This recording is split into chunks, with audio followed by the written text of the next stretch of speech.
Hello, brother Sista. Kali ini Papa Yoman mau berbincang-bincang dengan sang pendiri Saung Baca. Jaraknya jauh juga ya.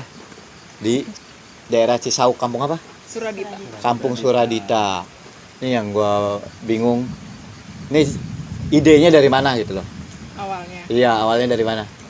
Sebenarnya kan ini tadinya tuh tempatnya nggak kayak gini ya. Tempatnya tuh biasa aja kayak gini. Kan awalnya ada pos di sini, terus ada tempat aula buat pemuda-pemuda kumpul gitu. Sebenarnya awal bikinnya juga swadaya masyarakat sih di sini. Terus ada salah satu donatur di sini pengen ngebangun saung itu awalnya. Tapi waktu itu karena keterbatasan bahan bangunan, jadi bahan bangunannya waktu itu bahan bangunan bekas. Jadi masih bocor-bocor tuh. Jadi apa sih, atapnya bocor gara-gara di samping sini kan ada pohon mangga. Jadi kalau lagi buah suka berjatuhan. Jadi pada bocor. Terus lantainya juga pecah-pecah gitu. Terus kenapa kepikiran? Karena dulu tiap pulang kerja atau pulang kuliah, karena waktu itu masuk kuliah, lagi nyusun skripsi kebetulan, lihat anak-anak di sini pada main gadget, pada lari-lari di lapangan pada main gadget. Mikirnya kan kebetulan waktu itu punya teman-teman yang kebetulan apa sih ada di literasi, jadi teman-teman yang emang pengen memajukan minat baca orang-orang gitu. Jadi akhirnya kenapa dulu nggak buat aja meja apa sih namanya, lemari, taruh di sini, lemari rak buku, terus taruh beberapa buku. Awalnya di Instagram tuh kayak open donation dari teman-teman kampus, dari teman-teman SMA. Terus ternyata responnya kok banyak. Makin kesini mikir lagi, oh ya ternyata banyak juga ya yang apa sih, yang nyumbang buku gitu. Ya udah akhirnya dari situ buku yang terkumpul banyak juga. Nah tiba-tiba karena mikirnya kok cuma narok apa sih rak buku sama buku, kalau nggak ada kegiatan kan kurang gitu kan. Jadi akhirnya berpikir gimana ya kalau misalkan ngadain kegiatan anak-anak gitu. Karena kebetulan di sini kan alhamdulillah anak-anak masih pada ngaji nih, rutin ngajinya setiap malam. Yang libur cuma malam Selasa. Akhirnya setiap malam Selasa anak-anak disuruh ke sini. Sebenarnya fokusnya bukan apa ya, bukan awalnya tuh awal-awal bangetnya itu kalau mereka ada PR dan kesusahan kita bantu untuk ngerjain. Awalnya cuma gitu doang, kalau ada PR bantu gitu. Karena kan kita tahu keterbatasan orang tua di sini itu rata-rata tidak bersekolah dan buta aksara. Jadi anak-anak harus nyewa guru les dan sebagainya. Sedangkan kan kalau anak-anak harus ke tempat les dan nyewa guru les itu harus bayar. Semikirnya kenapa nggak kita yang emang kebetulan sekolah dan punya waktu luang, ya udah ngajarin mereka aja dengan sukarela. Awalnya gitu. Nah, Jadi kan biasanya buat anak-anak kan paling susah namanya baca gitu kan ya. Apalagi bikin saung baca, otomatis minat bacanya pada harus lebih dong kan. Gimana caranya biar bisa minat bacanya balik lagi? gitu. Jadi awalnya tuh emang muridnya tuh paling cuma 10 sampai 15 orang. Awalnya tuh 10 sampai 15 orang doang. Terus makin kesini anak-anak mungkin tertarik ya karena apa sih, aku kan pakai metode apa ya, edutainment. Jadi belajar sambil bermain. Ketika mereka nggak bosen, mereka jadi makin rame gitu. Dan makin giat rame. Akhirnya bikin akun Instagram, terus makin banyak orang-orang yang pengen nyumbang sesuatu. Akhirnya ada yang nyumbang meja belajar, tempat duduk, papan tulis dan sebagainya. Terus akhirnya dari keisengan tadi naro rak buku, ya udah akhirnya terbentuklah Saung Baca ini gitu. Dan alhamdulillahnya anak-anak itu jadi, karena tadi ya fokusnya itu anak-anak edutainment, jadi belajar sambil bermain.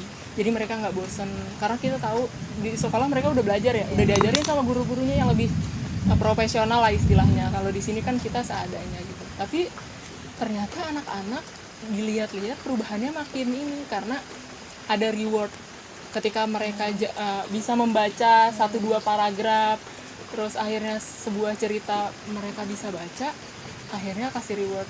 Kamu dapat hadiah kecil, sebuah penghapus kecil, ternyata bisa bikin mereka termotivasi untuk semakin membaca lagi gitu.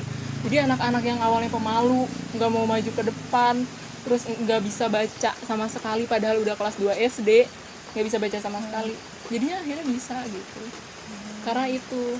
Tapi kita juga nggak selalu memberikan mereka hadiah, karena kita jadi takutnya mereka datang ke sini karena ingin mendapatkan sesuatu. Malah kan itu tidak baik kan. Jadi kita memberikan reward terhadap pencapaian mereka gitu. Jadi nggak selalu kita kasih reward, tapi ketika mereka tahu bahwa tugas mereka adalah semakin giat lagi ternyata mereka mendapatkan sesuatu yang besar, ternyata itu adalah kuncinya gitu. Sekarang kan udah alhamdulillah udah jadi saung baca, apalagi udah banyak donatur. Ada nggak sih kepuasan tersendiri atau masih ada visi dan misi yang lain lagi buat anak-anak di sekitaran sini yang masih belum tercapai?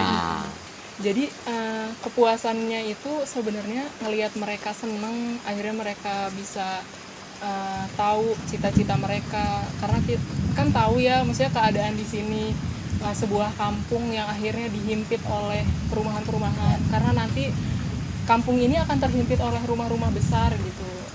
Saya tuh nggak mau, maksudnya rumah-rumah anak-anak di sini itu kelak malah hanya jadi tukang sapu seperti orang tuanya mereka, hanya jadi kuli pasir, hanya jadi kuli bangunan.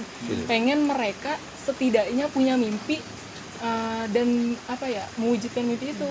Jadi pas ditanya nih anak-anak pengen jadi apa, pengen jadi dokter, guru, polisi, berarti ternyata mereka mau menceritakan mimpi mereka di sini gitu. Dan akhirnya itu adalah suatu kesenangan, bukan kepuasan sih, kesenangan gitu. Mereka akhirnya bisa menceritakan mimpi-mimpi mereka gitu. Dan setiap mereka bilang pengen jadi dokter gitu, secara nggak langsung mungkin Allah, maksudnya Tuhan kita mendengar gitu, mungkin akan diwujudkan nanti. Cita-citanya. Iya, cita-citanya. Kalau misalkan apa sih yang belum didapat gitu.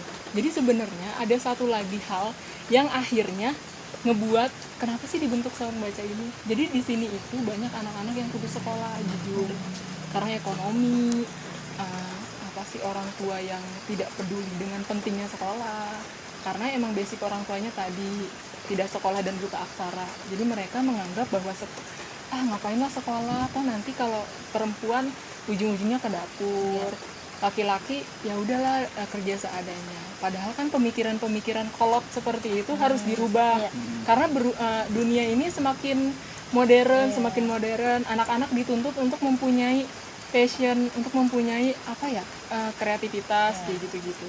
Jadi belum tercantol tuh orang-orang yang putus sekolah itu. Mereka masih sibuk dengan gadgetnya kayak gitu sih.